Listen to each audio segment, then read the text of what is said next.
Greetings, friends, and good morning. Thank you for joining me for some wisdom and some encouragement from the Psalms and from the book of Ecclesiastes this week. We're looking at Psalm 107, which is kind of like the psalm before it. It's telling a history of kind of the Israelites being rescued from Egypt, possibly talking about Babylon. But it's a reminder of the goodness of God. And in fact, there is a refrain that is repeated multiple times throughout this psalm, which says, "Oh, that men would praise the Lord for his goodness, is for his wonderful works to the children of men." And then, of course, we've got Ecclesiastes. We're ready for chapter 10.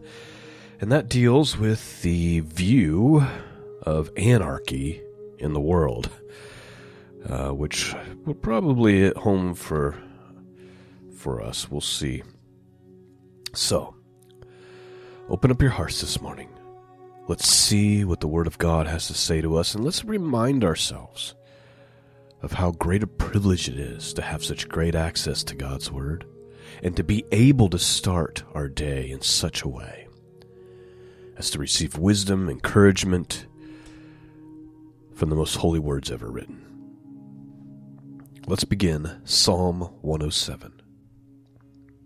Verse 1. Oh, give thanks unto the Lord, for he is good, for his mercy endureth forever. Let the redeemed of the Lord say so, whom he hath redeemed from the hand of the enemy, and gathered them out of the lands, from the east and from the west, and from the north and from the south. They wandered in the wilderness in a solitary way. They found no city to dwell in. Hungry and thirsty, their souls fainted in them. Then they cried unto the Lord in their trouble, and he delivered them out of their distress. And he led them forth by the right way, that they might go to a city of habitation. Oh, that men would praise the Lord for his goodness, for his wonderful works to the children of men. For he satisfieth the longing soul, and filleth the hungry soul with goodness.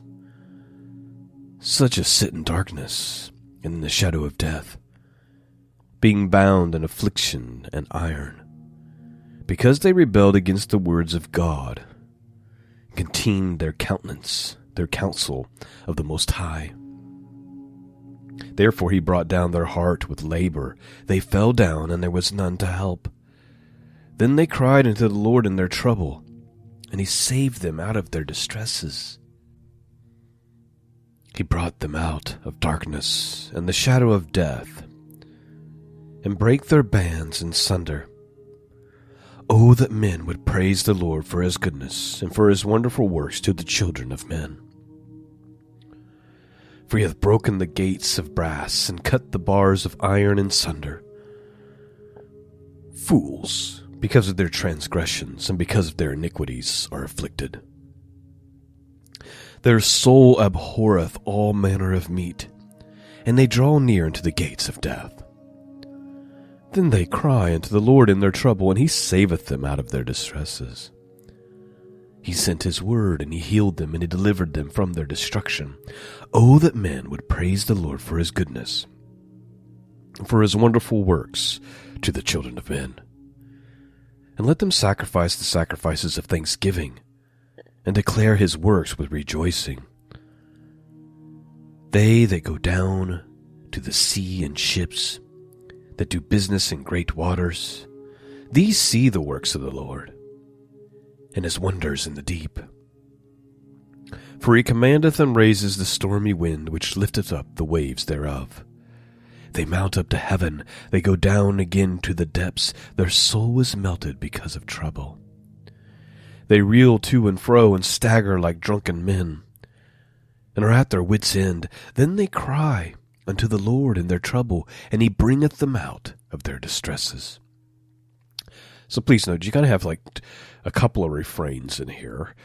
You have like the main one, oh, that men would praise the Lord for his goodness and for his wonderful works unto the children of men.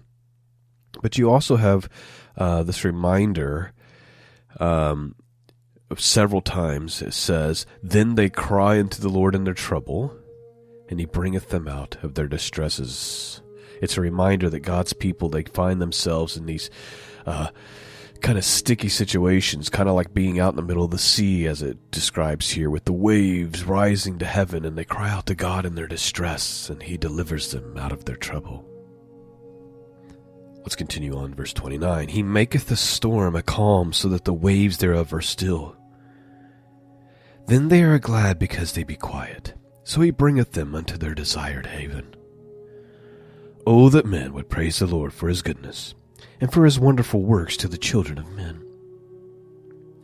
Let them exalt him also in the congregation of people, and praise him in the assembly of the elders. He turneth rivers into wilderness, and water springs into dry ground. A fruitful land into barrenness, for the wickedness of them that dwell therein. He turneth the wilderness into a standing water, and dry ground into water springs. And there he maketh the hungry to dwell, that they may prepare a city for habitation, and sow the field and planted vineyards, which they yield fruits of increase. He blesses them also, so that they are multiplied greatly, and suffereth not their cattle to decrease. Again they are minished and brought low through oppressions, affliction, and sorrow. He poureth contempt upon princes, and causes them to wander in the wilderness, where there is no way. Yet setteth he the poor on high from affliction, and maketh him families like a flock. The righteous shall see it and rejoice, and all iniquity shall stop her mouth. Whoso is wise, and will observe these things, even they shall understand the loving kindness of the Lord. And that, my friends, is Psalm 107. A reminder of God's goodness, a reminder that he delivers us from trouble when we cry out to him, and a reminder that men should praise God for his goodness and for his wonderful works. All right, let's see what kind of wisdom we can get this morning from Ecclesiastes chapter 10, a view of anarchy in the world. Let's have a look. Verse 1. Dead flies cause an ointment of apothecary to send forth a stinking savour. So doth a little folly him that is in the reputation for wisdom and honour. A wise man's heart is at his right hand, but a fool's heart is in his left. Yea, also, when he that is a fool walketh by the way, his wisdom faileth him. And he saith to every one that he is a fool. If the spirit of the ruler rise up against thee, leave not thy place, for yielding pacifieth great offenses. There is an evil which I have seen under the sun, as an error which proceedeth from the ruler. Folly is set in great dignity, and the rich sit in low place. I have seen servants upon horses, and princes walking as servants upon the earth.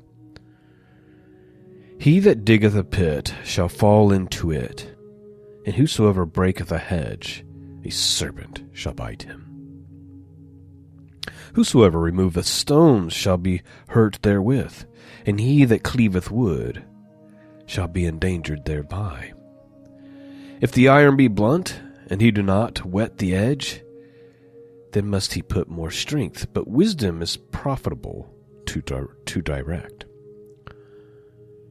Surely the serpent will bite without enchantment, and a babbler is no better. Please note. A serpent will bite you because that's what a serpent does, right? You can just count on it. You know it, so you keep your distance. Same with a babbler, one who gossips. who's always getting you caught up in a conversation that you don't want to be a part of. Steer clear of that person. Just like this. Just like it says here. A serpent, it'll bite you without enchantment. And a babbler is no better. They're going to do what they do, which is they're going to babble. They're going to gossip. They're going to talk. Have you ever noticed how babblers, especially if you're like in an office setting or a typical work setting, they always babble as loud as they can? It's like they want to be heard by everyone within earshot or further. They can't help themselves. They're like a serpent who can't help but bite. Verse 12. The words of a wise man's mouth are gracious, but the lips of a fool will swallow up himself. The beginning of the words of his mouth is foolishness, and the end is talk, is mischievous madness. A fool also full of words. A man cannot tell what shall be and what shall be after him. Who can tell him? In other words, you can't have a conversation with somebody who talks too much. They're just full of words.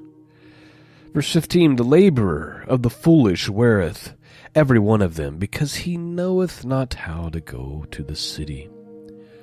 Woe to thee, O land, when thy king is a child, and thy princes eat in the morning. Blessed art thou, O Lord, when thy king is the son of nobles, and thy princes eat in due season, for strength and not for drunkenness. By much slothfulness the building decayeth, and through idleness of the hands the house droppeth through. A feast is made for laughter, and wine maketh merry, but money answereth all things. Curse not the king, not in thy thought, and curse not the rich in thy bedchamber. For a bird of the air shall carry the voice, and that which hath wings shall tell the matter. It's a reminder of, don't say anything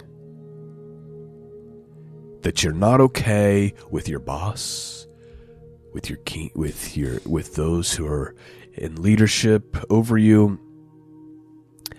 Don't say anything that you're not okay with them coming back directly to them, because it will happen. Why? Because as we read earlier, just a few moments ago, there's babblers around.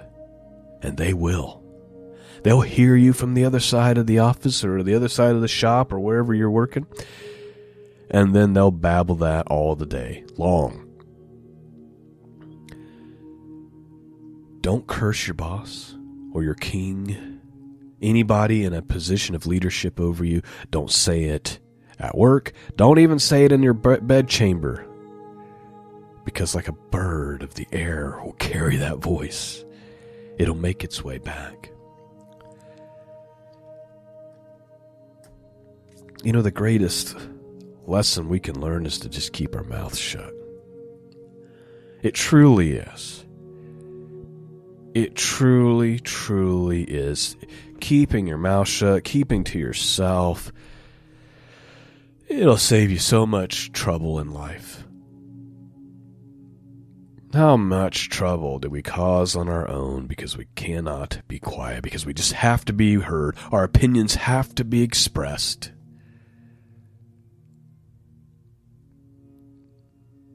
Even the most humble amongst us are guilty of letting this happen at times, aren't we? I admit I am guilty at times of allowing myself to get caught up in a conversation that I don't want to be a part of.